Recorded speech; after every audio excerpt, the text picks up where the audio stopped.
Shut the trapdoor after you."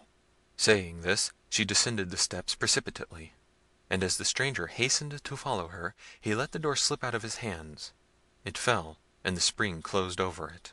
He tried in vain to open it, not having observed Isabella's method of touching the spring, nor had he many moments to make an essay.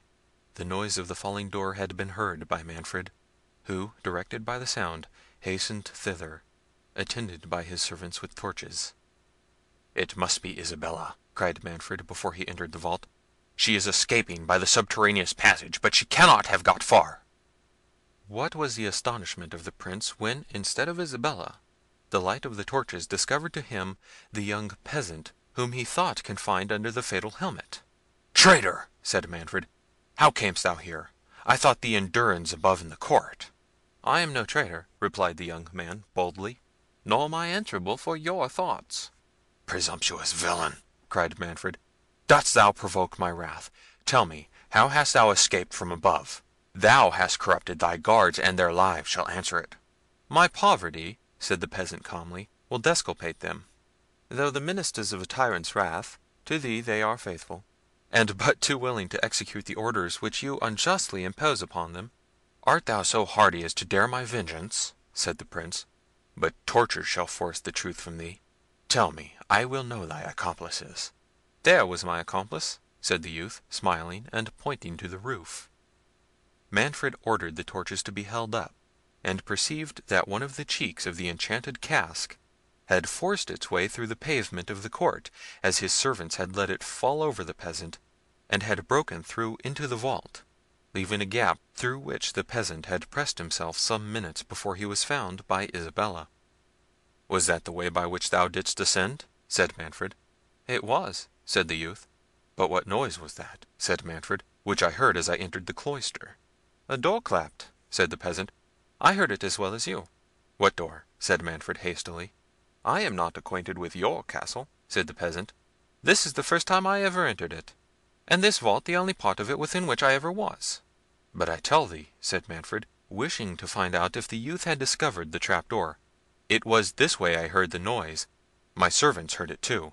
"My lord," interrupted one of them officiously, "to be sure it was the trap door, and he was going to make his escape." "Peace, blockhead," said the Prince angrily. "If he was going to make his escape, how should he come on this side? I will know from his own mouth what noise it was I heard. Tell me truly. Thy life depends on thy veracity." "My veracity is dearer to me than my life," said the peasant, "nor would I purchase the one by forfeiting the other." "Indeed, young philosopher," said Manfred contemptuously. "Tell me, then, what was the noise I heard?" "Ask me what I can answer," said he, "and put me to death instantly if I tell you a lie." Manfred, growing impatient at the steady valour and indifference of the youth, cried, "Well then, thou man of truth, answer. Was it the fall of the trap door that I heard?" "It was," said the youth. "It was," said the Prince. "And how didst thou come to know there was a trap door here?" "I saw the plate of brass by a gleam of moonshine," replied he. "But what told thee it was a lock?" said Manfred. "How didst thou discover the secret of opening it?" "Providence, that delivered me from the helmet, was able to direct me to the spring of a lock," said he. "Providence should have gone a little farther, and have placed thee out of the reach of my resentment," said Manfred. "When Providence had taught thee to open the lock, it abandoned thee for a fool who did not know how to make use of its favours. Why didst thou not pursue the path pointed out for thy escape? Why didst thou shut the trap door before thou hadst descended the steps?" "I might ask you, my lord," said the peasant, "how I, totally unacquainted with your castle, was to know that these steps led to any outlet. But I scorn to evade your questions. Wherever those steps lead to, perhaps I should have explored the way. I could not be in a worse situation than I was. But the truth is, I let the trap door fall. Your immediate arrival followed. I had given the alarm. What imported it to me whether I was seized a minute sooner or a minute later?" "Thou art a resolute villain for thy years," said Manfred. "Yet on reflection I suspect thou dost but trifle with me. Thou hast not yet told me how thou didst open the lock." "That I will show you, my lord," said the peasant, and taking up a fragment of stone that had fallen from above, he laid himself on the trap door, and began to beat on the piece of brass that covered it, meaning to gain time for the escape of the Princess. This presence of mind, joined to the frankness of the youth, staggered Manfred. He even felt a disposition towards pardoning one who had been guilty of no crime. Manfred was not one of those savage tyrants who wanton in cruelty unprovoked. The circumstances of his fortune had given an asperity to his temper, which was naturally humane, and his virtues were always ready to operate, when his passions did not obscure his reason. While the Prince was in this suspense, a confused noise of voices echoed through the distant vaults. As the sound approached, he distinguished the clamours of some of his domestics, whom he had dispersed through the castle in search of Isabella, calling out, "Where's my lord? Where's the Prince?" "Here I am," said Manfred, as they came nearer. "Have you found the Princess?" The first that arrived replied, "Oh, my lord, I am glad we have found you." "Found me?" said Manfred. "Have you found the Princess?" "Oh, we thought we had, my lord," said the fellow, looking terrified. But what?" cried the Prince. "Has she escaped?"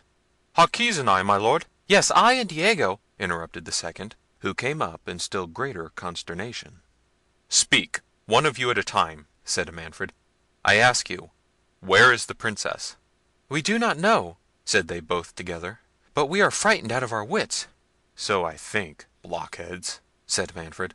"What is it has scared you thus?" "Oh, my lord," said Jaquez, "Diego has seen such a sight! Your Highness would not believe our eyes." "What new absurdity is this?" cried Manfred. "Give me a direct answer, or by heaven—" "Why, my lord, if it please your Highness to hear me," said the poor fellow, "Diego and I—" "Yes, I and Jaquez," cried his comrade. "Did I not forbid you to speak, both at a time?" said the Prince. "You, Jaquez, answer, for the other fool seems more distracted than thou art. What is the matter?" "My gracious lord," said Jaquez, "if it pleases your Highness to hear me, Diego and I, according to your Highness's orders, went to search for the young lady; but being comprehensive that we might meet the ghost of my young lord, your Highness's son, God rest his soul, as he has not received a Christian burial—" "Sot!" cried Manfred in rage. "Is it only a ghost, then, that thou hast seen?" "Oh, worse, worse, my lord!" cried Diego. "I had rather seen 10 whole ghosts." "Grant me patience," said Manfred. "These blockheads distract me.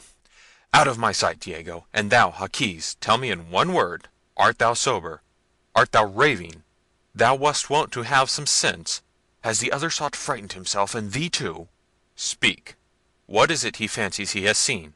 "Why, my lord," cried Jaquez, trembling, "I was going to tell your Highness that since the calamitous misfortune of my young lord, God rest his precious soul, not one of us, your Highness's faithful servants—indeed we are, my lord, though poor men—I say, not one of us has dared to set foot about the castle, but 2 together. So Diego and I, thinking that my young lady might be in the great gallery, went up there to look for her, and tell her your Highness wanted something to impart to her." "Oh, blundering fools!" cried Manfred. "And in the meantime she has made her escape, because you are afraid of goblins. Why, thou knave, she left me in the gallery. I came from thence myself." "For all that, she may be there still, for aught I know," said Jaquez. "But the devil shall have me before I seek her there again. Poor Diego! I do not believe he will ever recover it." "Recover what?" said Manfred. "Am I never to learn what it is has terrified these rascals? But I lose my time. Follow me, slave. I will see if she is in the gallery." "For heaven's sake, my dear, good lord," cried Jaquez, "do not go to the gallery. Satan himself, I believe, is in the chamber next to the gallery." Manfred, who hitherto had treated the terror of his servants as an idle panic, was struck at this new circumstance. He recollected the apparition of the portrait, and the sudden closing of the door at the end of the gallery. His voice faltered, and he asked with disorder, "What is in the great chamber?" "My lord," said Jaquez, "when Diego and I came into the gallery, he went first, for he said he had more courage than I. So when we came into the gallery we found nobody. We looked under every bench and stool, and still we found nobody." "Were all the pictures in their places?" said Manfred. "Yes, my lord," answered Jaquez, "but we did not think of looking behind them." "Well, well," said Manfred, "proceed." "When we came to the door of the great chamber," continued Jaquez, "we found it shut." "And you could not open it?" said Manfred. "Oh, yes, my lord, would to heaven we had not!" replied he.